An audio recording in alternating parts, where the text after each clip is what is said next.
অর্ধেকটা আমি কাটটা লইছি এই ডুমু ডুমু কইরা, কচি লাউ একেবারে। এখানে 250 গ্রাম চিংড়ি মাছ বড় বড় করে লয়ে আইছে আমার পোলায়। এখন আমি এই চিংড়ি মাছগুলা দিয়ে লাউ দিয়ে ঝোল করব। হলুদ সামান্য লবণ দিয়া আমি মাইখা লইতাছি মাছটারে। কড়াইতে সরষের তেল দিয়ে নিলাম,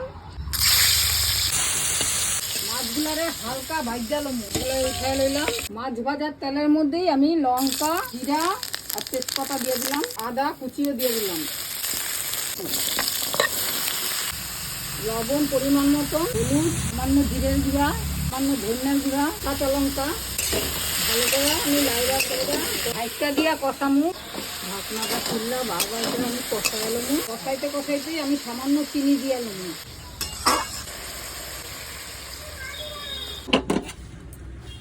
মাছগুলোও দিয়ে দিতেছি উপর দিয়া, চিংড়ি মাছ দিয়া আমি ভালো করে ডাইকা দিলাম। আমি এবার একটু ধনে পাতা দিয়ে নেব, বাড়িতেই লাগিয়েছি কেটে আমি দিয়ে দিচ্ছি। এই কি সুন্দর একটা গন্ধ বেরিয়েছে, চিংড়ি মাছ লাউ আমি ঝোলে নিচ্ছি। কাঁচা লঙ্কা দিয়ে লাউ চিংড়ি ঝোল খেতে কিন্তু দারুণ লাগে।